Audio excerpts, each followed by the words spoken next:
Today chapter is government budget and the economy. सबसे पहले समझते हैं बजट क्या होता है। बजट एक स्टेटमेंट होती है, एक कंपोनेंट फॉर्म होता है हमारी रिसिप्ट्स और हमारे एक्सपेंडिचर का, कि बजट में हम ये बताते हैं कि हमारे रिसिप्ट्स, हमारी कमाई कितनी है और हमारे एक्सपेंडिचर कितने हैं। अगर हम बात करें तो गवर्नमेंट बजट क्या होता है, government budget is a statement of estimated receipts. इसके अंदर क्या आते हैं, आपके एस्टिमेटेड रिसिप्ट्स आते हैं and estimated expenditure of the government. Government अपने एस्टिमेटेड रिसिप्ट बताती है कि हम इतनी अर्निंग करेंगे और इतना हम खर्च करेंगे for the fine fiscal year to come, जो भी साल उसका आने वाला होता है। दैट रिवील्स, जो बताता है budgetary policy of the government, budget की पॉलिसी बताता है। पॉलिसी क्या होता है, अपने काम करने का तरीका। पॉलिसी बताएगा to achieve the twin objective, दो ऑब्जेक्टिव होते हैं, ग्रोथ विद स्टेबिलिटी। इसका मेन काम ये होता है कि हम ग्रोथ भी करते रहें और साथ में कैसे रहें, स्टेबल भी रहें। स्टेबल का मतलब ये होता है कि आप कभी भी ना ही इन्फ्लेशन में जाएंगे और ना ही डिफ्लेशन में। समझ में आ गया? दोबारा समझिए, government budget is statement of estimated receipt. Receipt का मतलब कमाई एंड एक्सपेंडिचर, आपके खर्चे गवर्नमेंट के जो फाइनेंशियल ईयर में आने वाले हैं। दैट रिवील्स, जो बताते हैं budgetary policy of the government to achieve the twin objective, growth with stability. हमारा पहला ऑब्जेक्टिव, गवर्नमेंट बजट करना क्या चाहता है। गवर्नमेंट बजट का पहला जो पॉइंट होता है वो होता है जीडीपी ग्रोथ। कि बजट बनाया किस लिए जाता है, जीडीपी ग्रोथ के लिए बनाया जाता है। जीडीपी ग्रोथ कैसे होगी, इन्वेस्टमेंट से होगी। जितना पैसा हम कहीं लगाएंगे उससे ही इनकम बढ़ती है, उससे ही आगे काम बढ़ते हैं। अगर मैंने यहाँ पे एक फैक्ट्री ओपन करी है तो उस फैक्ट्री से प्रोडक्शन भी मैं करूँगा, मैं रोज़गार भी दूंगा, आसपास की चीज़ें भी बनवाऊँगा, तो क्या है, उससे हमारी क्या होती है, ग्रोथ होनी शुरू हो जाती है। तो सरकार खुद खर्चा करती है या वो प्राइवेट सेक्टर को कहती है खर्चा करने के लिए। तो देख लीजिए क्या लिखा है, GDP growth is a central objective of the government budgetary policy. It is achieved in two ways, दो तरीके से हो सकता है। By making public investment expenditure, सरकार अपना पैसा लगाएगी, और बाय इंड्यूसिंग या एनकरेजिंग प्राइवेट इन्वेस्टमेंट एक्सपेंडिचर। किसके थ्रू करती है एनकरेज, बाय सब्सिडीज़ और टैक्स रिबेट। रिबेट का मतलब छूट मिल जाना। समझ में आ गया? इसमें आता है आपका high investment leads to higher GDP growth. जितनी ज़्यादा इन्वेस्टमेंट होगी उतनी ज़्यादा क्या होगी, आपकी जीडीपी ग्रोथ होगी। नेक्स्ट है आपका एलोकेशन ऑफ रिसोर्सेज। अब एलोकेशन ऑफ रिसोर्सेज क्या कहता है, गवर्नमेंट एक तीर से दो निशाने मारना चाहती है हमेशा से। कैसे? गवर्नमेंट ये चाहेगी ऐसे काम हो कि सोशल वेलफेयर भी हो जाए और साथ में हम पैसा भी कमा लें। तो क्या है, the main objective of is to maximise profit as well as social welfare.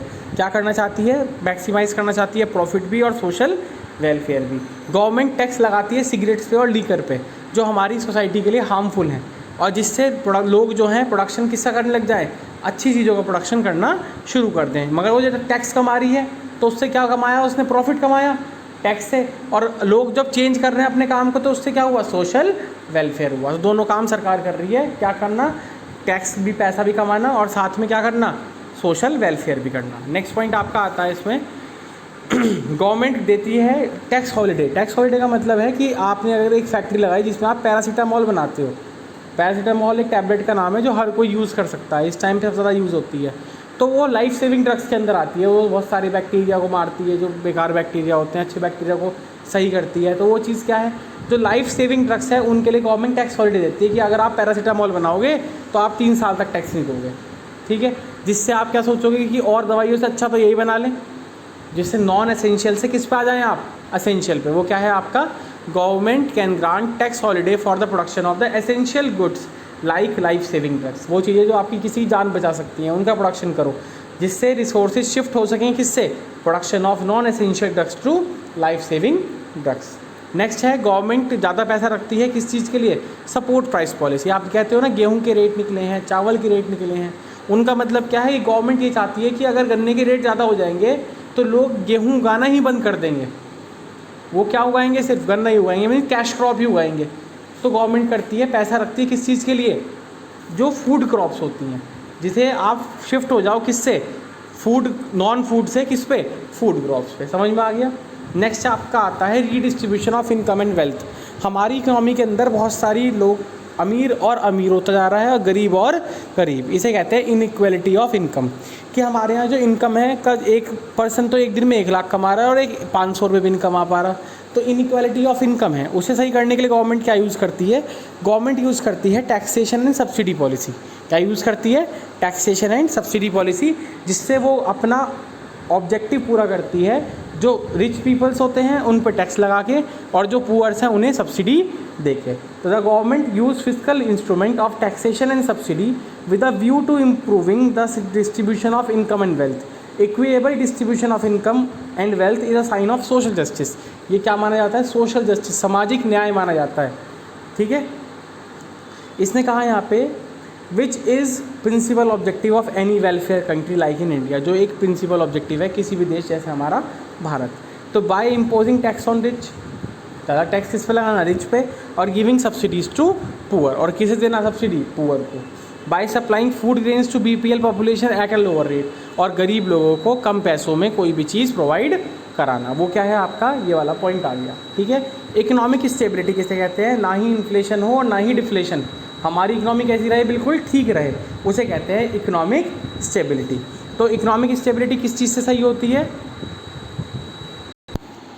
हमारा लास्ट ऑब्जेक्टिव इसमें आता है इकोनॉमिक स्टेबिलिटी। इकोनॉमिक स्टेबिलिटी का मतलब है गवर्नमेंट के पास दो ही तरीके हैं, एक तो है टैक्स और एक है आपका एक्सपेंडिचर। इकोनॉमी में अगर इन्फ्लेशन है, बहुत महंगाई है, पहले से ही पैसा बहुत है, सरकार अपने खर्चे कम कर देगी, मतलब सब्सिडी कम देनी शुरू कर देगी। ठीक है, और क्या बढ़ा देगी? टैक्स बढ़ा देगी। और डिफ्लेशन है, मतलब मंदी है, लोग कोई चीज़ नहीं खरीद रहे, गवर्नमेंट क्या करेगी? अपने एक्सपेंडिचर ज़्यादा करेगी और टैक्स क्या कर देगी? कम। उसे कहते हैं इकोनॉमिक स्टेबिलिटी। उसे क्या कहते हैं आप? Economic stability. फिर इसमें देख लीजिए, government use fiscal measure budgetary policy to correct the situation of inflationary and deflationary gap in the economy. Inflationary gap is corrected by reducing government expenditure. Inflation कैसे सही होगी? जब आप अपने खर्चे कम करोगे, एंड इंक्रीजिंग द रेवेन्यू, और क्या बढ़ाओगे? रेवेन्यू को बढ़ा दोगे। एंड डिफ्लेशनरी गैप करेक्टेड होगा जब आप अपने खर्चे ज़्यादा करोगे और रेवेन्यू क्या कर दोगे?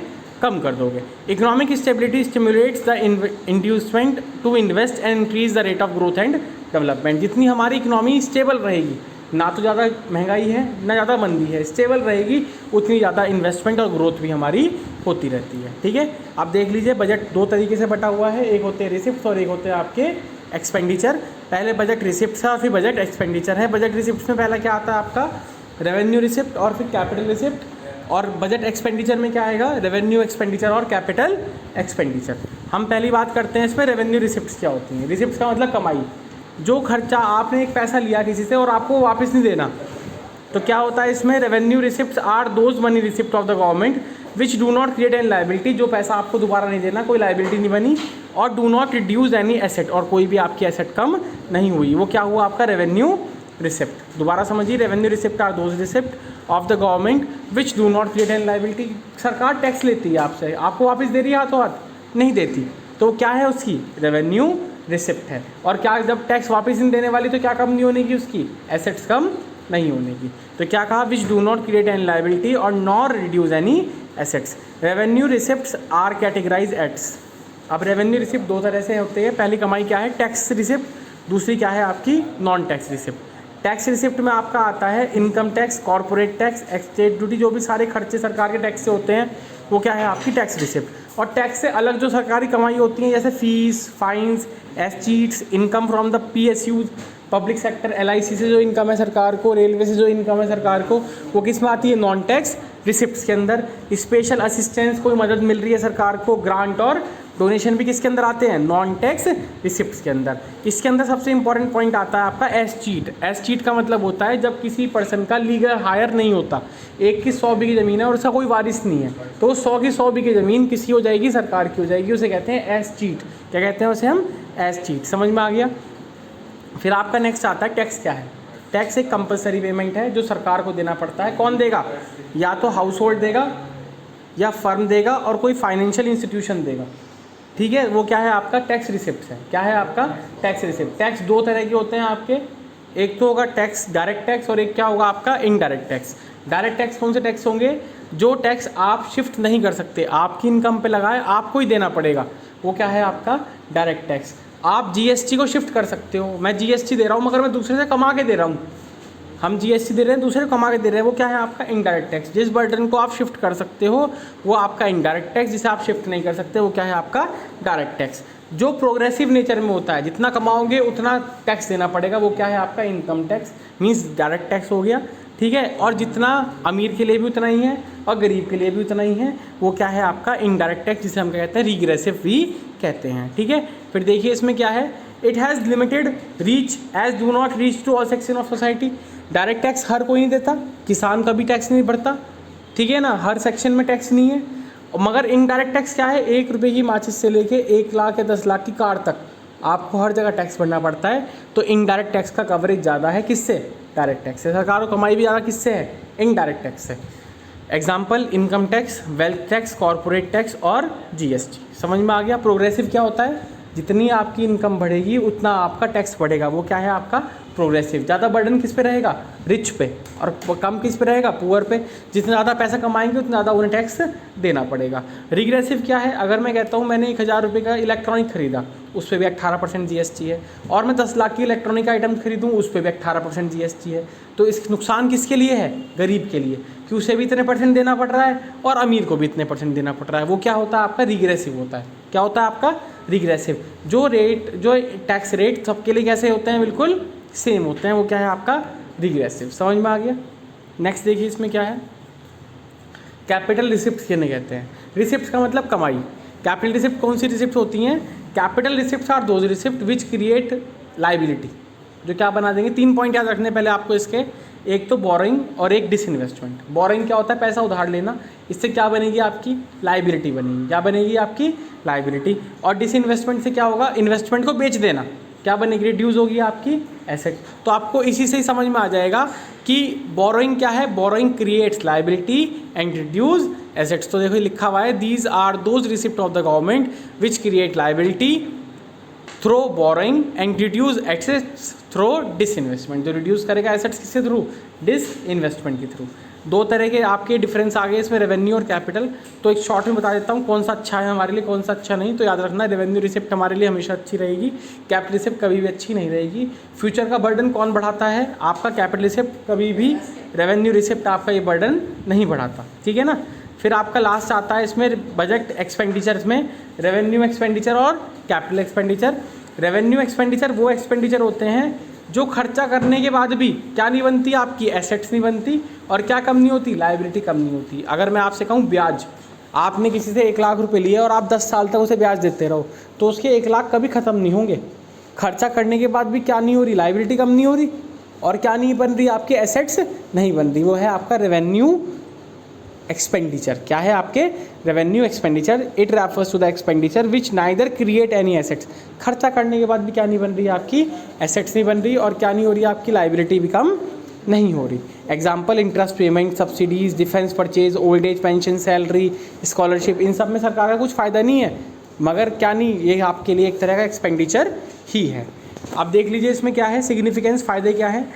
ज़्यादातर ये जो आपके रेवेन्यू एक्सपेंडिचर है हमारी बैकवर्डनेस को शो करते हैं। हमारे यहाँ लोग गरीब है तभी सब्सिडी देनी पड़ती है, पढ़ने के लिए पैसा नहीं है इसलिए स्कॉलरशिप देनी पड़ती है ना। तो वो चीज़ क्या शो करती है, आपकी रेवेन्यू एक्सपेंडिचर एक बैकवर्डनेस को शो करता है।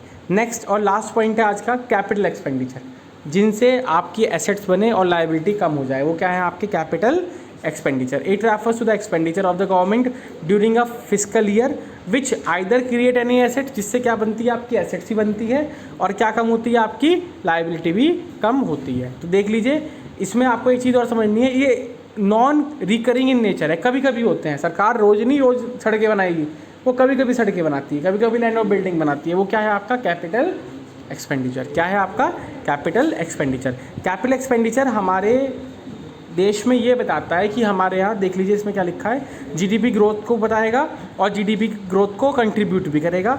और high capital expenditure by the government point to the lack of private investment. हर काम किसे करना है, सरकार को करना है, प्राइवेट सेक्टर आगे नहीं आ रहा, तो क्या है वो भी एक कैपिटल एक्सपेंडिचर का नेगेटिव पॉइंट है।